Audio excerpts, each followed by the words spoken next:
Hello viewers, welcome to INNOVATE Teaching Channel. Today, let us see the introduction to philosophy and education.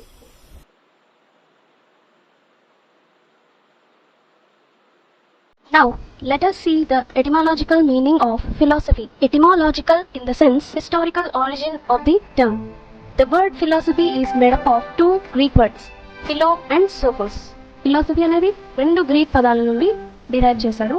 ఒకటి philo and రెండోది sophos. Philo means love. Here you can see the picture. Sophos means wisdom. See. Then the term complete term philosophy means love of wisdom. So philosophy means love of wisdom. Do you know what is philosophy? Come on, let's see. Philosophy is the study which deals with the ultimate realities of the universe and the general causes and principles of those things that man observes and experiences. That is nothing but philosophy. Definitions of philosophy. Philosophy is the science of knowledge. According to which, philosophy is the science of knowledge. According to Radhakrishnan, philosophy is a logical inquiry into the nature of reality. According to Plato, philosophy aims at a knowledge of the eternal nature of things.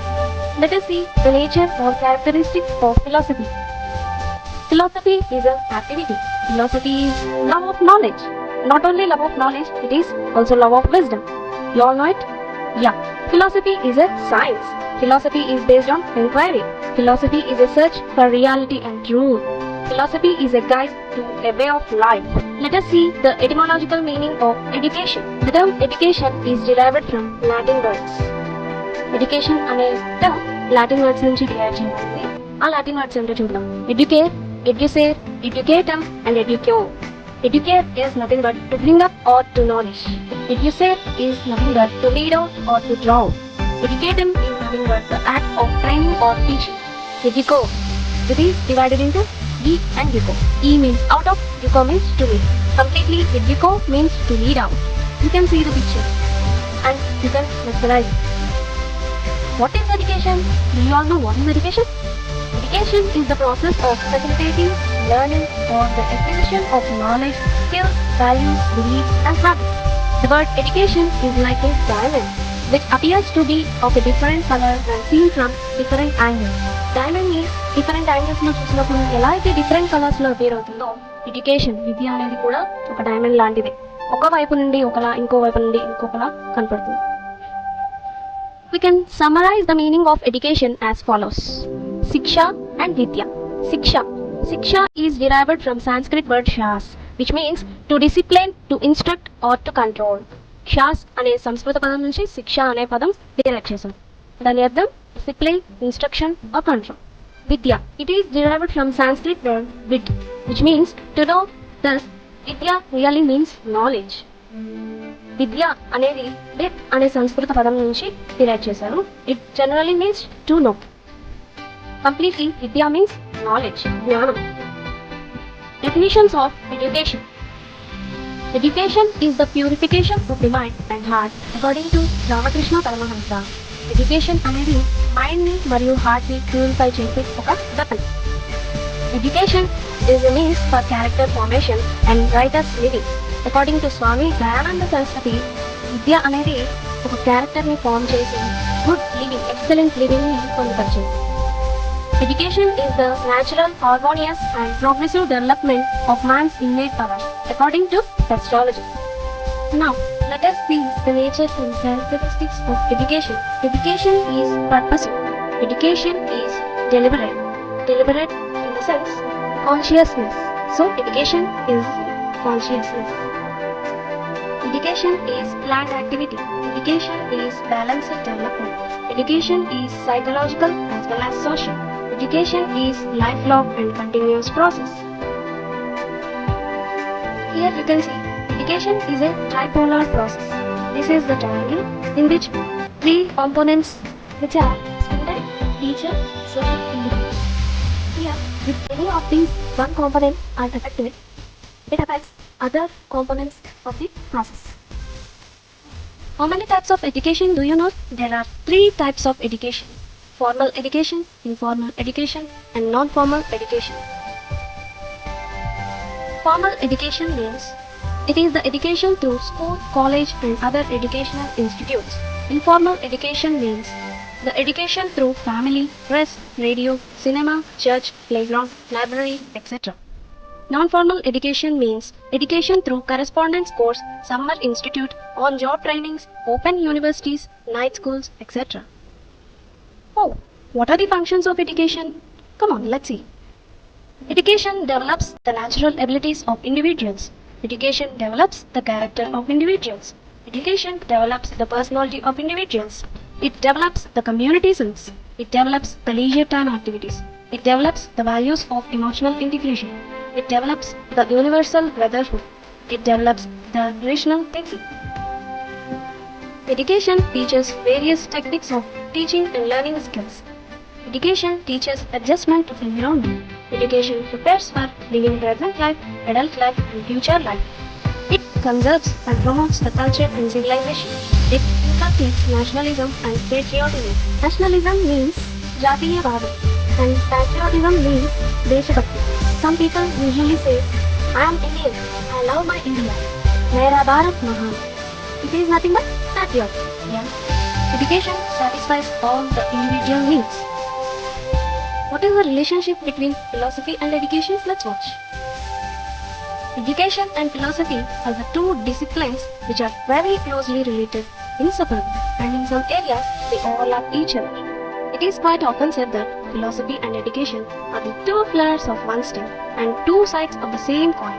Philosophy is the contemplative side of the coin, while education is the active side of the coin. Philosophy is the contemplative side of the coin. Contemplative side and it is planning side. Philosophy just plans, while education is the active side of the coin. It means education puts the plan into action. Education is the dynamic side of philosophy. The basic relationship between philosophy and education can be analyzed as follows. It is philosophy that provides the purpose or the aim, and it is the education which makes it practical. So, philosophy provides the purpose or aim, and education makes it practical. Philosophy shows the way and education moves on that direction. Philosophy just shows the way and education moves in that direction. Thus, philosophy deals with the end and education with the means. In fact, we can observe that the great philosophers of all times have been also great educators. For example, Socrates and Plato, the great philosophers, were also great famous educators. Therefore, we can say that without philosophy, education would be a blind effort. And without education, philosophy would be a cripple. Cripple in the sense, a man who is unable or falls in difficulties. Hindu philosophy. Hindu philosophy refers to philosophies, worldviews and teachings that emerged in ancient India. These Hindu philosophy includes 6 systems. Shad Darshana. Shad means 6. See, these are 6 Hindu philosophies. The first one is Sankhya philosophy, second one is Yoga philosophy, third one is Nyaya philosophy, fourth one is Vaisheshika philosophy, fifth one is Mimamsa, sixth one is Vedanta. These are also the Eastern systems of philosophy. As our India is in the eastern part of the world, we call the Hindu philosophy as Eastern systems of philosophy. Let us see the first philosophy of Hindu philosophy or Eastern systems of philosophy. It is Sankhya philosophy.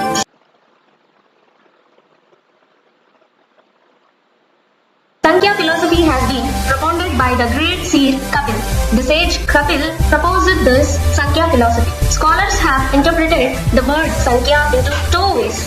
One is Sankhya, which means number, and the second one is Gyan, which means knowledge. The second meaning of Sankhya is the knowledge of divine. The divine knowledge pertains to the knowledge about body and soul, spirits and matter. Here is the metaphysics of Sankhya philosophy. You would get a question, what is metaphysics? Metaphysics is made of 2 words, meta and physics. Meta means beyond. Physics means existence. Thus, metaphysics searches for the truth which is beyond the natural existence. What is metaphysics? The study of nature of man, nature of universe, nature of truth, nature of existence is metaphysics. The metaphysics of Sankhya is basically dependent on the following. One is theory of causation, second is Prakriti and Gunas, third one is Purusha or self, fourth one is evolution of the world. Let us see the first case, theory of causation, which is also called Satkaryavada. Aristotle argued that as everything is in constant state of change, we need to know its cause, how it comes to be and how it goes from potentiality to actuality.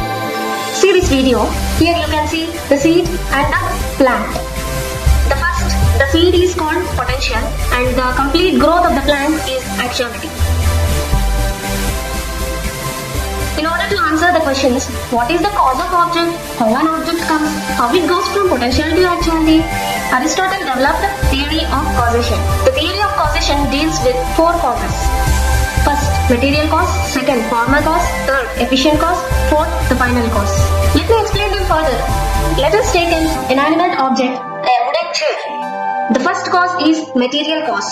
Material cause is the material the thing is made of. So for the wooden chair, the material used is wood. Now wood alone is not enough to make a chair. Then we have the second cause as formal cause. Formal cause is the actual form or shape the thing needs to be. So for the wooden chair, the formal cause would be 4 legs and the seat. To reach its purpose, there we need the third cause as efficient cause. Efficient cause is the external agent which causes the change in material into a desired form. So for the wooden chair, the efficient cause would be carpenter. And the final cause is the fourth cause of theory of causation. Final cause is when certain thing reaches its actuality and fulfills the purpose. So for the wooden chair, if the people can sit comfortable, it has reached its final cause. Let us take another example as a man or a human. The first cause, material cause, is its DNA. The second cause is formal cause, is the body structure, shape, size and all the organs. The third cause, efficient cause, would be the parents. And the final cause is the fourth cause, which is a man with completely successful, happy living with all his emotions and feelings.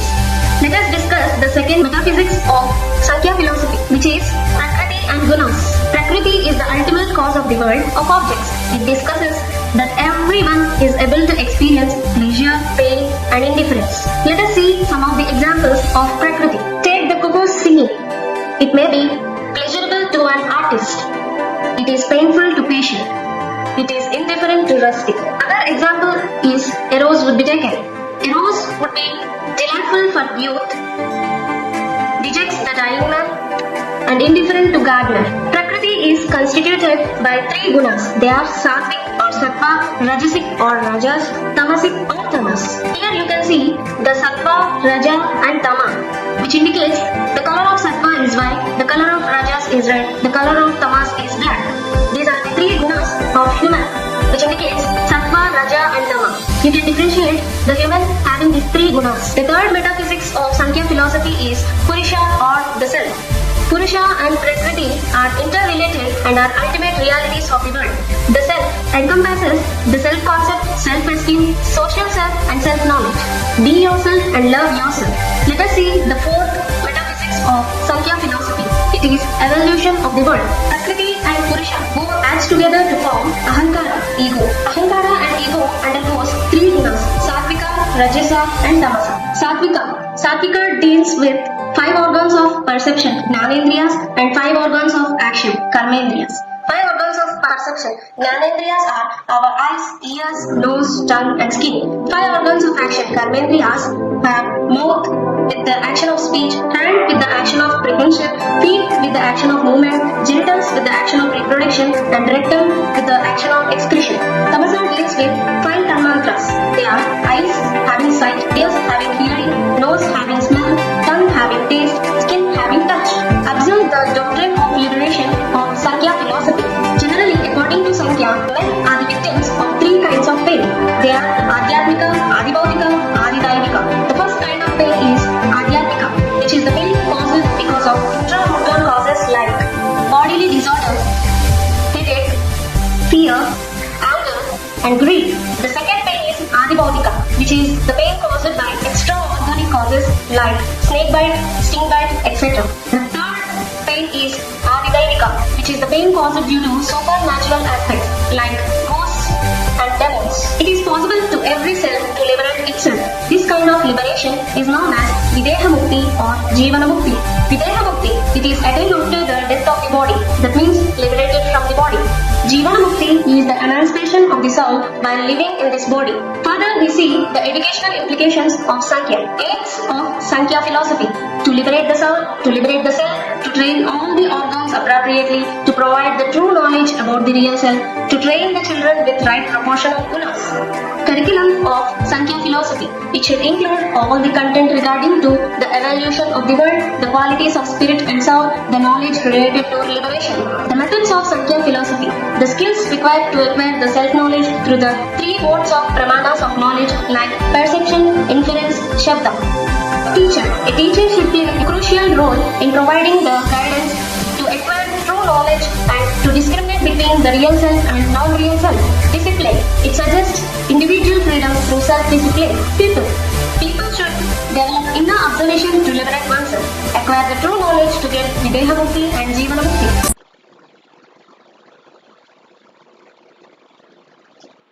We are going to discuss the second philosophy, which is Yoga philosophy.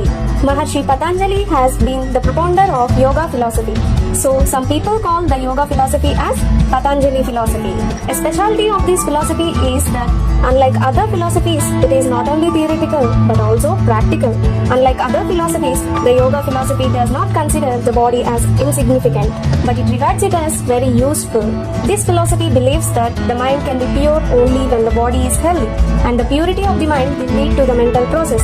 Now let us see Patanjali Yoga Sutras. What are Patanjali Yoga Sutras? Patanjali Yoga Sutras are 195 sutras in 4 padas. Samadhi pada 51 sutras, Sadhana pada 55 sutras, Vibhuti pada 55 sutras, Kaivalya pada 34 sutras. Completely 195 sutras are Patanjali Yoga Sutras. Samadhi pada, which means concentration and union. Sadhana pada, which are practices. Vibhuti pada, which are the powers, progressive. Kaivalya pada, which is liberation. In this class, we are going to see Ashtanga Yoga. There are 8-fold paths of yoga. Those are called Ashtanga Yoga. Asht, which means 8. There are 8-fold paths of yoga, which are called Ashtanga Yoga. Yama Yoga, Niyama Yoga, Asana Yoga, Pranayama Yoga, Pratyahara Yoga, Dharana Yoga, Dhyana Yoga, Samadhi Yoga. These are also called 8 limbs of 8-fold paths of Patanjali Yoga. Samadhi, Yamas, Niyama, Asana, Pranayama, Pratyahara, Dharana, Dhyana. First Ashtanga Yoga is Yama, the abstinence or restraint. There are 5 restraints of Yama Yoga, which are Ahimsa, Satya, Asetya, Brahmacharya, Aparigraha. Ahimsa, abstention from violence. Satya, abstention from falsehood. Asetya, abstention from theft. Brahmacharya, abstention from incontinence. Aparigraha, abstention from acquiescence. Let us see them in detail. Ahimsa, which is kindness to all living beings and non-violence to any life. Satya, truthness in thought and speech. Asetya, non-stealing. Brahmacharya, control of carnal desires and passions. Aparigraha, never having animosity, which means curiosity among money and other material items. The second Ashtanga Yoga is Niyama, the observances or culture. There are 5 rules of Niyama, which are Saucha, Santosha, Tapasa, Swadhyaya, Ishvara Pranidhana. Niyama are internal ethics. Clarity and purity comes under Saucha, contentment comes under Santosha, discipline, sacrifice for others comes under Tapasa, self-study comes under Swadhyaya, surrender, service to something bigger comes under Ishvara Pranidhana. Let us see them in detail. Saucha, purification of mind and body. Santosha, contentment. Tapasa, penance. Swadhyaya, regular study of religious scriptures and books. Ishvara Pranidhana, devotion to God, offering everything to Him. The third Ashtanga Yoga is Asana, postures. Basically, there are 6 body postures.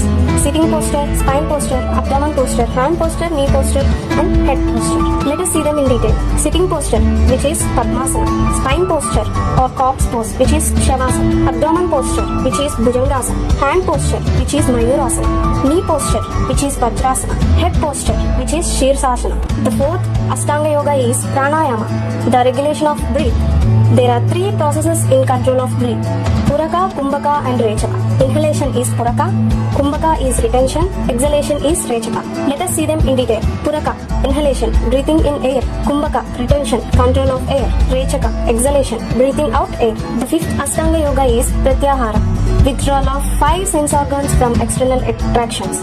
The 5 sense organs are eyes, nose, ear, tongue and skin.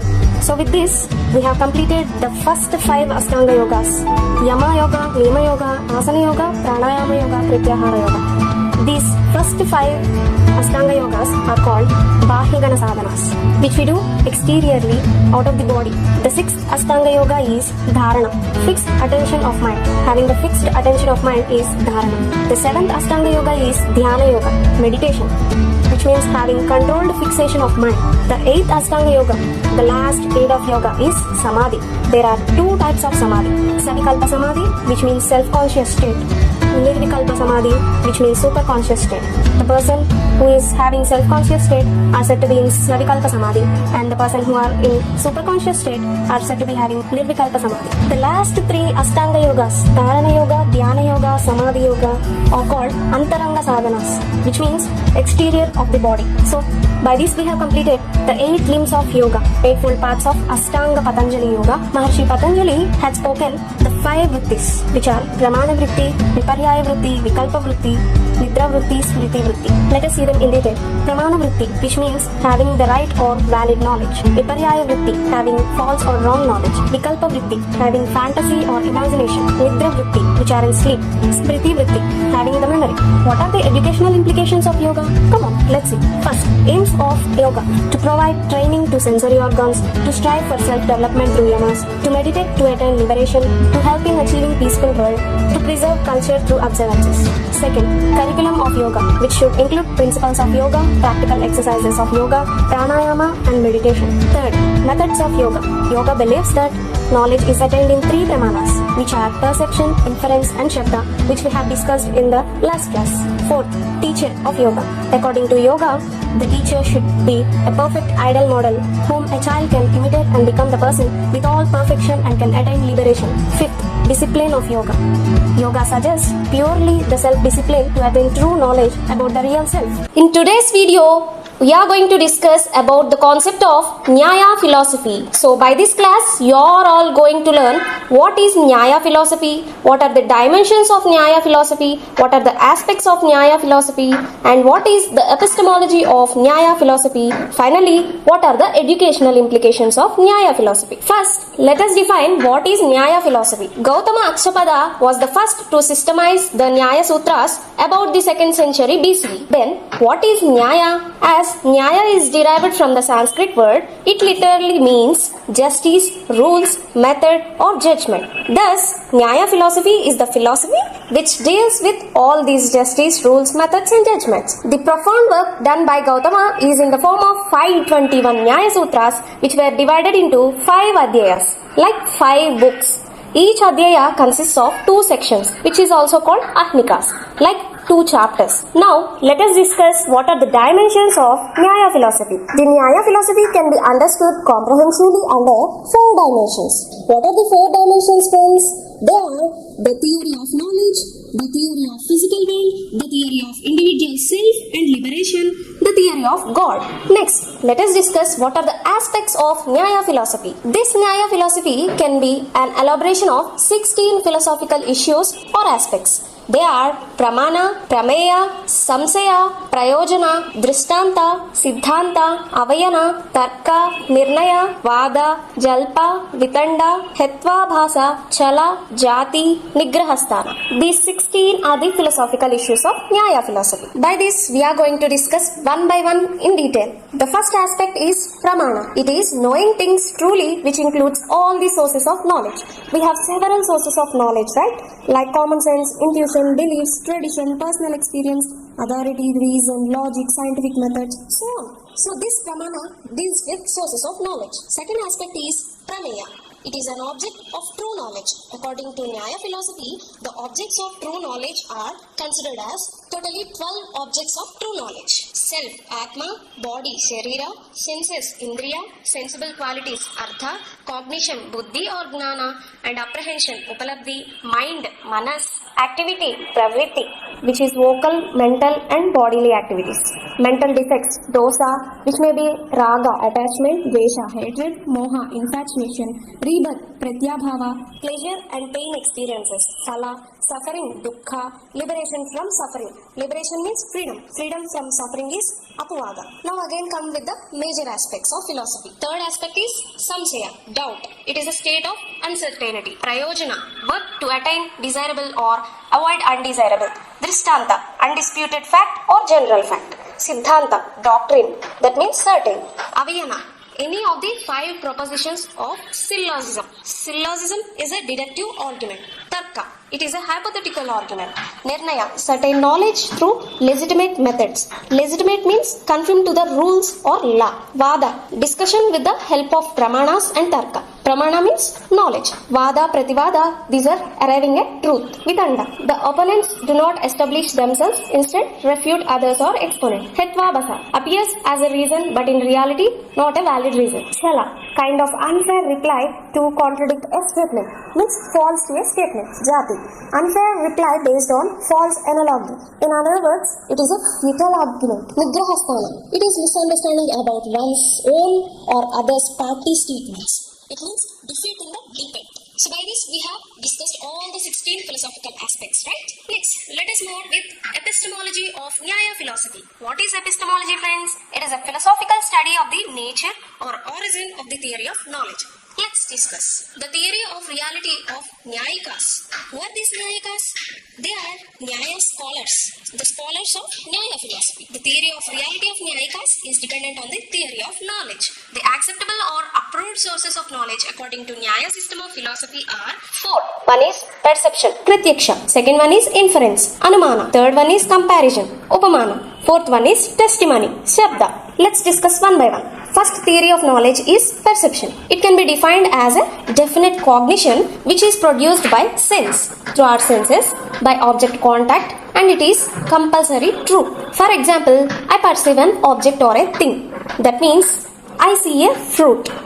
My eye is in contact with that fruit and I am sure of that fruit is in before me. This is the case, an example which depicts definite cognition and it is a true perception. But in case of a distant object, it means the object which is at some meter distance, the perception is false and it is an indefinite cognition. See, this is another example of false perception. One person argues it as 6, one person argues it as 9. But correct statement is known when the truth is proved. Perception is again subdivided as ordinary, extraordinary, external and internal. Ordinary, laukika. It is a direct sense contact with the object through visual, lakshya, auditory, strautra, tactual, sparshana, gustatory, rasana, olfactory, granaja, mental, manasa. Along with the savikalpa, determine explicit knowledge, nirvakalpa, indeterminate the primary perception, pratyabhijna, recognition of some object. The second category is extraordinary, alaukika, opposite to ordinary laukika, not direct through our senses. It is other to unusual medium, like samanya lakshana, perfection of universal nature of things.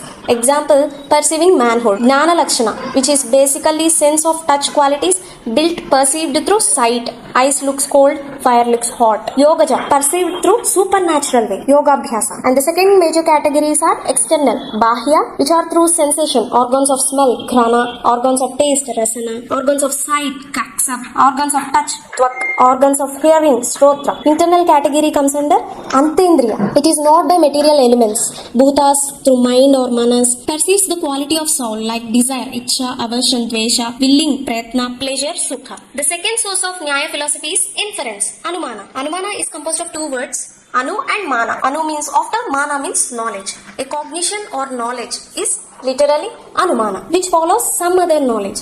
For example, the hill is fiery because it smokes. And whenever it smokes, it is fiery. Here we start with the perception of smoke in the hill to the knowledge of existence of fire in the hill. And that is based on our previous knowledge. Thus, from this example, it can be understood that inference is a process of reasoning in which we pass from apprehension of some mark. Apprehension means understanding. So, we pass from understanding of some mark which is called linga to that of something else by establishing a concomitant relation between the two, between the fire and smoke. We build a concomitant relation. Concomitant means associated or accompanied relation. It is called vyapti. From this inference, according to Dr. B.N. Seal, he stated this as Anumana inference is the process of ascertaining not by perception or by direct observation but through instrumentality or medium of mark, linga, that a thing possesses a certain character. The process of ascertaining means the process of making sure of, not by perception it means,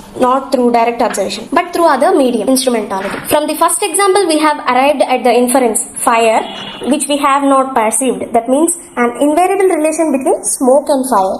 From this example, we can categorize it as subject and object. Subject is hill, aksa. which is a minor term. Object is fire, sarja, and major term smoke. Linga, which is a middle term. The third source of Nyaya philosophy is Upamana or comparison. According to Nyayikas, this is not accepted by other system of Eastern philosophies as a separate valid source of knowledge. Upamana is nothing but acquiring knowledge about something by comparing it with the similarities of the other familiar things. For example, a child or a man recognizes Gavaya as similar to cow and remembers the description by acquiring knowledge that the Gavaya is an animal resembling the cow. Usually, it is a wild animal. Its habitat is forest, but both looks similar. Another example we can say in day-to-day life is crow and quail. Both are similar, but their characters are different. The fourth source of knowledge is Shabda, testimony. According to Nyayikas, Shabda is the statements or sentences which comes from a trustworthy person, authoritative texts or sources. Shabda could be perceptible, drastanta, where evidence is given about the knowledge of a person, sayings or scriptures.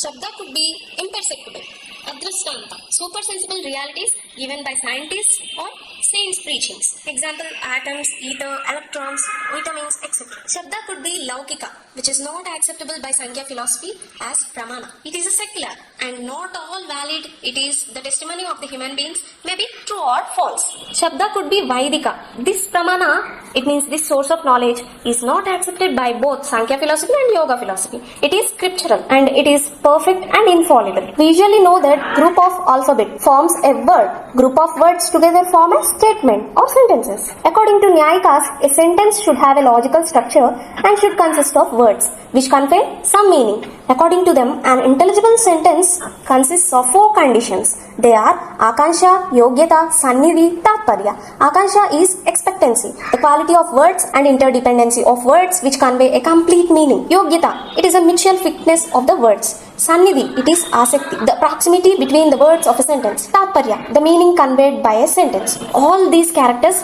build up a good sentence. Finally, let us conclude this video with educational implications of Nyaya philosophy. Nyaya philosophy is basically a system of philosophy which laid more focus on the acquisition of knowledge through different sources or pramanas.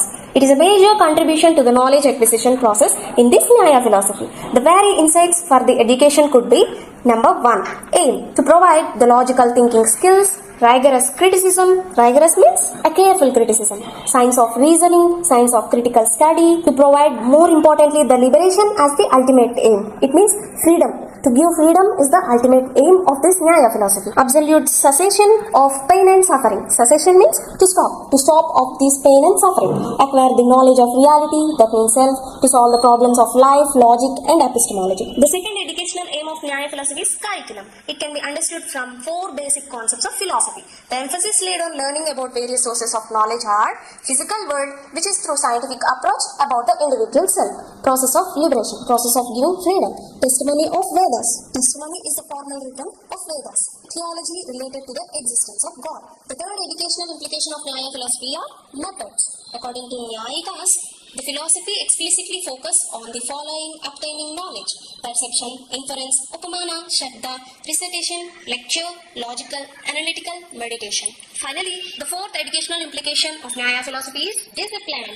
Self-discipline, freedom, spirituality and liberation through freedom of self-teacher should provide all the necessary language to develop logical thinking and rigorous criticism. In our today's class, we are going to discuss about the concept of Vedanta philosophy. In this video, we are going to cover what is Vedanta philosophy, what are the 4 chapters of Brahma Sutras, what are the schools of Vedanta, what are Vedas, what are Vedangas, what are Upanishads, what is the relationship between Vedanta and education.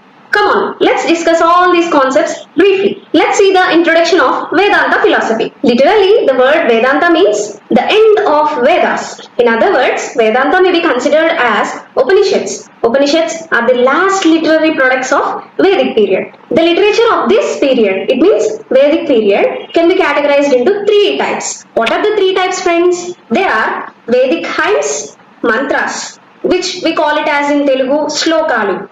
These Vedic hymns are compiled in different samhitas, which are Rigveda, Yajurveda, Samaveda, Atharvaveda. The second type is Brahmanas. In Telugu, we call them as Brahmanulu. They are the treatises that guide the Vedic rituals. Treatises which call it as Grandhalu. And the third type is Upanishads. These Upanishads discuss the philosophical problems like what is Brahma? What is Atma? By which one attains immorality? Basically, the response to all these questions is that the ultimate reality is Brahma, God. The ultimate reality is self, Atma. The ultimate reality is Sat, which means truth. See, all these types that we discussed above, Vedic hymns, Brahmanas, Upanishads, these are all revealed texts called Shrutis. Next, let's discuss what are Brahma Sutras. Badarayana wrote 550 sutras into 4 chapters. These sutras are very brief in 2 to 3 words. Come on, let's see what are those sutras in 2-3 words. The 4 chapters of Brahma Sutras are Chapter 1, which is Samanvaya. Chapter 2, which is Avirodha. Chapter 3, which is Sadhana. Chapter 4, which is Phala. What is Samanvaya? Samanvaya of the Upanishadic teachings deals with the theory of Brahma as supreme reality, its relation with the world and to the individual soul. What is Avirodha? It is the non-contradiction in relation to established theories and logical rules, which is the objection against Chapter 1, which deals with the dependence of the world on God. What is sadhana? It means it is realization. It deals with the ways and means of attaining knowledge of Brahma on account of rebirth. Then what is phala? Phala is the fruit achieved, the power of creating, governing and dissolving the universe further belongs to God alone. Next, let's discuss what are Vedantic schools. Based on Upanishads and Bhagavad Gita, various schools of Vedanta have been developed. The authors of each school wrote the commentaries and have become the founders of these schools. See, some of the popular schools are Shankaras, Madhavas, Ramanujas, Nimbarka, Vallabhacharya. These are all popular schools of our Vedic period. Shankara's school deals with the Advaita, monism. Madhava's school deals with Dvaita, dualism. Ramanuja's school deals with Visishtadvaita, which is qualified dualism. Nimbarka's school deals with Dvaita. Vallabhacharya's school deals with Shuddhadvaita. And also friends, many more such schools existed on the basis of one question. What is that question? What is the nature of the relation between self, Jiva, and God, Brahma? The answer to that question is, according to Madhava, two are different. It means self and God are different. It means dualism. It is Dvaita. According to Shankara, two are identical. It means self and God are identical. It is Advaita, monism. According to Ramanuja, two are related like whole and part. It means two are self and God are related like whole and part. It is Visishta, Advaita, qualified monism. Next, let's discuss what are Vedas. The first important Veda is Rig Veda.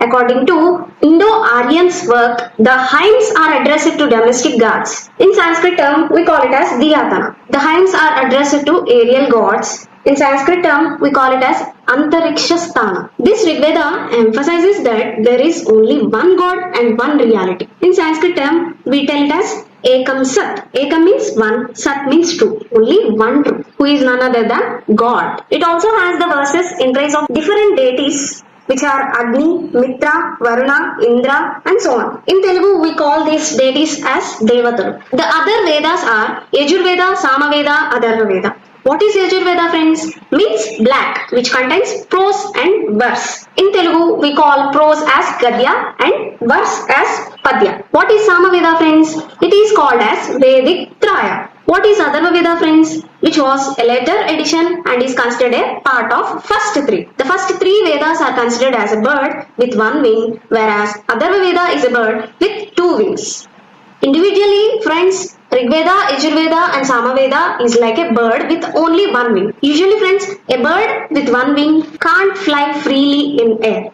Whereas, a bird with two wings, it means Rig Veda, Yajurveda, Samaveda, Atharva Veda. Completely. 4 Vedas together forms a bird with two wings which can fly freely in air. Over a period of time, many hymns were added and the most worthy of the hymns were contributions of 6 seers. Who are the seers? They are sages. Gautama, Vishwamitra, Atri, Vamadeva, Bharadvaja, Vasistha. These are 6 seers which added many hymns. It is said that the other 3 Vedas are the outcomes of Rig Veda. Vyasa is known as the arranger of 4 Vedas. That means Vyasa is the person who formed these 4 Vedas.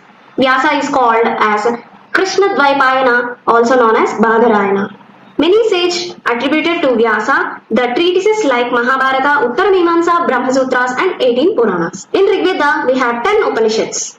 In Yajurveda, we have 32 Upanishads in Krishna and 19 Upanishads in Sukla. In Samaveda, we have 16 Upanishads. Next, let's discuss what are Vedangas. To pronounce Vedangas, we use and interpret Vedas. The 6 limbs Vedangas were formed. They are Siksha, Chanda, Vyakarana, Nirukta, Kalpa. These are 6 limbs of Vedangas. Siksha deals with science of speaking and pronunciation. Chanda deals with meter. Vyakarana deals with grammar. Nirukta deals with etymological meaning, explanation of different words. Kalpa deals with rules for sacrificial acts. There are 4 Upavedas which are associated with 4 Vedas. What are they? Atharva Veda, Rigveda, Samaveda is associated with Upavedas like Ayurveda, Dhanurveda, Gandharva Veda, Sthapatya Veda. Ayurveda deals with the science of life, Dhanurveda deals with the science of war, Gandharva Veda deals with the science of music, dance and drama, Sthapatya Veda deals with the science of mechanism and architecture. Next, what are Upanishads, friends?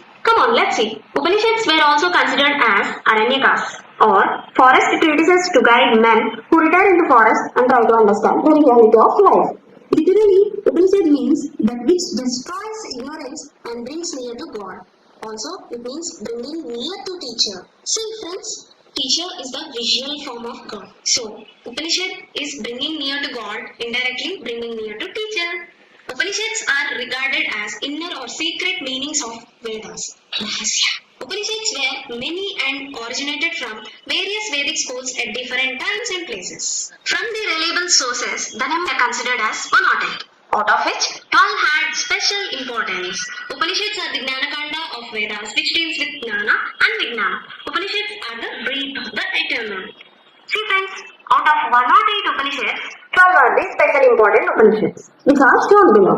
Isha, Kena, Katha, Prashna, Mundaka, Mandukya, Kaivalya, Aitareya, Taittiriya, Chandogya, Brihadaranyaka, Shvetashvatara. Now, we are going to discuss them one by one. First, Isha Upanishad. The Isha Upanishad is one of the shortest Upanishads embedded as the final chapter.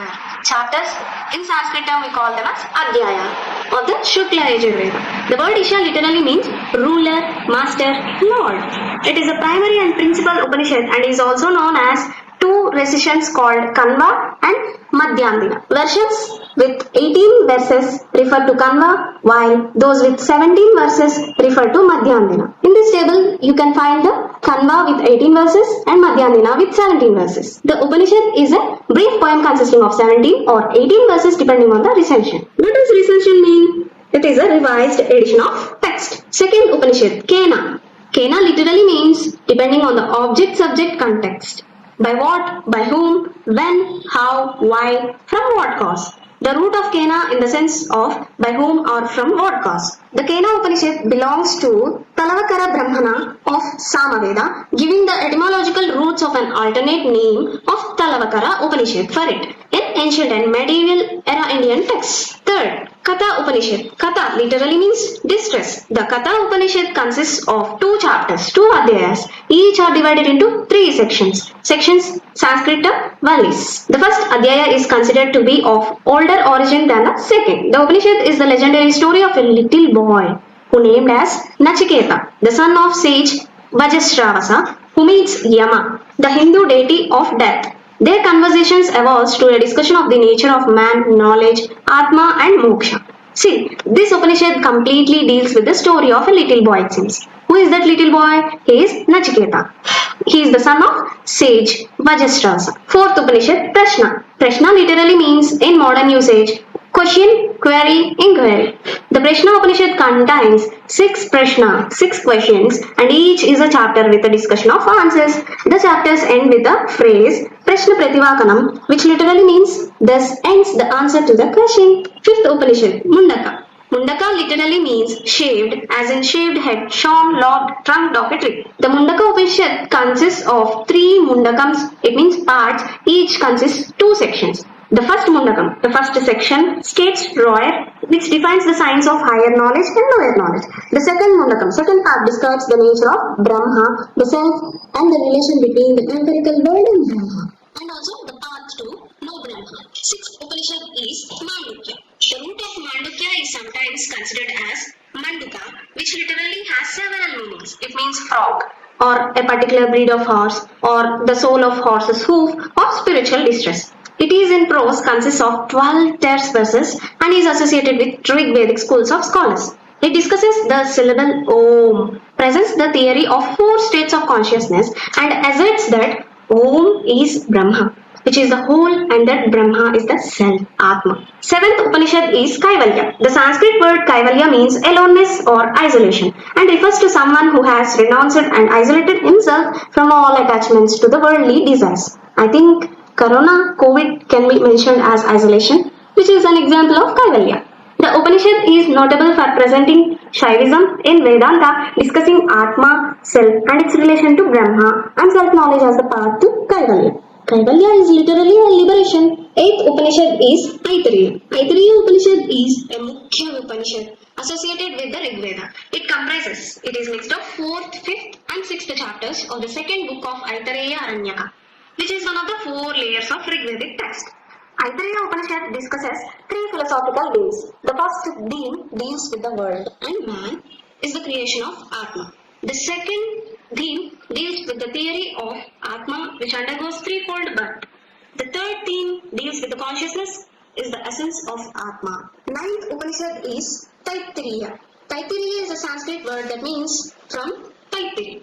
The root of this name has been interpreted into 2 ways. From Vedic sage Taittiri, who was the student of Yaska, or alternatively it is a collection of verses from mythical students who became patriarchs, birds, in order to gain knowledge. The Taittiriya Upanishad is associated with the Taittiriya school of Yajurveda, attributed to the pupils of sage Vaishampayana. The Taittiriya Upanishad is the 7th, 8th, and 9th chapters of Taittiriya Aranyaka, which are also called respectively Shikshavalli, the Anandavalli, the Bhruguvalli. These are all chapters of Taittiriya Aranyaka. 10th Upanishad is Chandogya. The name of this Upanishad is derived from the word Chanda or Chandas, which means poetic meter, prosody. See, in Telugu we have Chandasu, right? The name implies that the nature of the text relates to the patterns of structure, stress, rhythm, and intonation in language, songs, and chants. It is one of the largest Upanishadic compilations and has 8 Tripitakas, literally lectures, chapters, each with many volumes, and each volume contains many verses. The volumes are a motley collection of stories and themes. The 11th Upanishad is Brihadaranyaka. This is estimated to have been composed about 7th to 6th century BCE, excluding some parts estimated to have been composed after Chandogya Upanishad. The Brihadaranyaka Upanishad is a treatise on Atma, which includes passages on metaphysics, ethics, and earning the knowledge that entails various Indian religions, ancient and medieval scholars, and athletics, and many works such as those by Adi Shankara and Madhavacharya. The 12th and final Upanishads out of 108 Upanishads are Shvetashvatara Upanishad. The name Shvetashvatara has the compound Sanskrit root Shvetashva, which literally means white horse and drawn by white steeds. Shvetashvatara is a Bahurihis compound Shvetashva and Tara, where Tara means crossing or carrying beyond. The word Shvetashvatara translates to the one carrying beyond on white horse, or simply white mule that carries. The Upanishad is one of the 33 Upanishads from Taittiriya and associated with Shvetashvatara tradition within Karaka's Shaka of Yajurveda. Basically friends, human self-experiences are in 3 states. They are walking, dreaming, and sleeping. And karma could be of 3 types: Prarabdha karma, Sanchita karma, Sanchiyamana. Prarabdha karma leaves the karma gathered from the past lives. Sanchita karma, those that still die accumulated.